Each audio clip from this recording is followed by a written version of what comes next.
નમસ્કાર, સ્વાગત છે ગુજરાત ફર્સ્ટમાં સમાચારો સાથે હું છું દીપિકા। સમાચારની શરૂઆતમાં વાત કરવી છે ઓનલાઈન ગેમિંગ પ્રમોશન અને નિયમન બિલ 2025ને સંસદની લીલી ઝંડી મળી છે।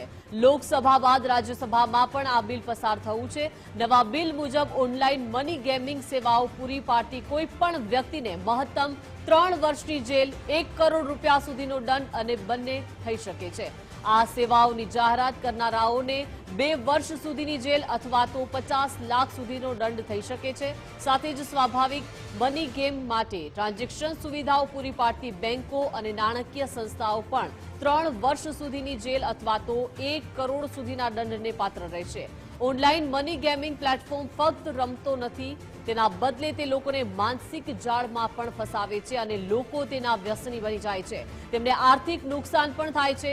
એવા ઘણા કિસ્સાઓ છે જેમાં લોકો આત્મહત્યા પણ કરે છે। આ પાછળ સરકારનો ઉદ્દેશ્ય વાસ્તવિક પૈસાથી થતી રમતોને રોકવાનો છે। ઉપરાંત ઈ સ્પોર્ટ્સ, કૌશલ્ય આધારિત સામાજિક રમતોને પ્રોત્સાહન આપવાનો છે।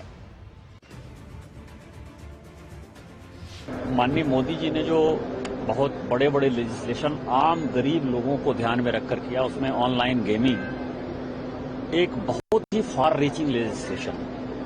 कोई ऐसा गांव नहीं है, कोई ऐसा घर नहीं है जहां की बच्चे, युवा, महिलाएं, गरीब लोग इस चक्कर में नहीं फंसते।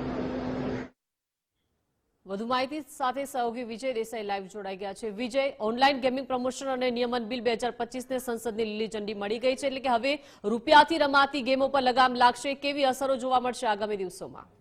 બિલકુલ, આ 45 થી 50 કરોડ યુવા ધનને સ્પર્શતો મુદ્દો હતો અને આને લઈને છેલ્લા 11 વર્ષથી જે પ્રકારનો માહોલ દેશની અંદર જોવા મળતો હતો, એને અનેક રજૂઆતો કેન્દ્ર સરકાર સમક્ષ આવી અને એ રજૂઆતોને ધ્યાને રાખીને આખરે આર્થિક બાબતોના પાસાને ધ્યાનમાં લીધા વગર કેન્દ્ર સરકારે આ મહત્વપૂર્ણ બિલ જે છે ઓનલાઈન ગેમિંગ રેગ્યુલેશનને લગતું જે બિલ છે એ લોકસભા બાદ હવે રાજ્યસભામાંથી પણ પસાર થયું છે। એટલે હવે રાષ્ટ્રપતિની સહી થતાની સાથે જ આ કાયદો અમલીકરણમાં આવશે, જેના કારણે જે યુવાધન અત્યાર સુધી પૈસા આપીને ઓનલાઈન રમતો રમતું હતું કે જે જુગાર રમતું હતું, સટ્ટાબાજીની એપ પર પોતાનો સમય વ્યતીત કરતું હતું, એ યુવાધન આમાંથી છુટકારો મેળવી શકશે ને જેનો લાંબા ગાળાનો દેશને યુવાધનને લગતો ફાયદો છે તે થશે। સાથે સાથે આની અંદર અનેક એવી જોગવાઈઓ છે આ બિલની અંદર કરવામાં આવી છે કે જેમાં કેન્દ્ર સરકાર ઈ સ્પોર્ટ્સને અને પરંપરાગત રમતોને છે પ્રોત્સાહન આપવા માટેનો સમાવેશ આ ઓનલાઈન ગેમિંગ બિલની અંદર કરવામાં આવ્યો છે, જેના કારણે આગામી સમયની અંદર જે પ્રકારે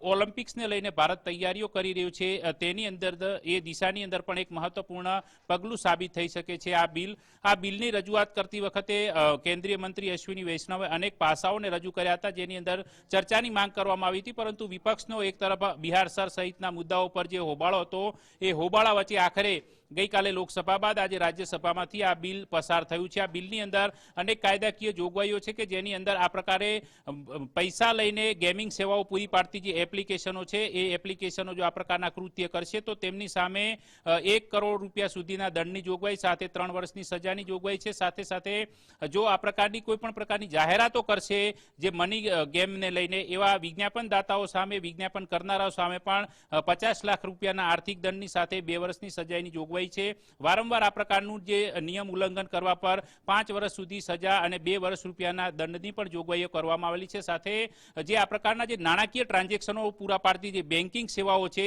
એ બેન્કિંગની અંદર જો આ પ્રકારે કોઈ ઓનલાઈન ગેમિંગને લગતી જો પરિસ્થિતિ પેદા થશે અને એવું વ્યક્તિગત રીતે જો સામે આવશે તો તેની સામે પણ આ પ્રકારે આકરા કાયદાકીય પગલાં લેવાશે, તેમને પણ આર્થિક દંડ કરવાની જોગવાઈઓ આ બિલની અંદર સમાવેશ કરવામાં આવેલી છે, જેના કારણે લાંબા ગાળાનું જે આયોજન છે કે જેની અંદર યુવાધનને આ નશાની લતમાંથી એક પ્રકારે છોડાવી શકાય। આર્થિક તણાવના કારણે જે માનસિક અસ્વસ્થતા પેદા થઈ રહી છે અને યુવાધન બરબાદ થઈ રહ્યું છે એ યુવાધનને બરબાદ થતું અટકાવી શકાય તે માટેનું આ મહત્વપૂર્ણ બિલ આ ચોમાસુ સત્રની અંદર પસાર થયું છે, જેની લાંબા ગાળાની અસરો આગામી સમયમાં આપણને જોવા પણ મળશે।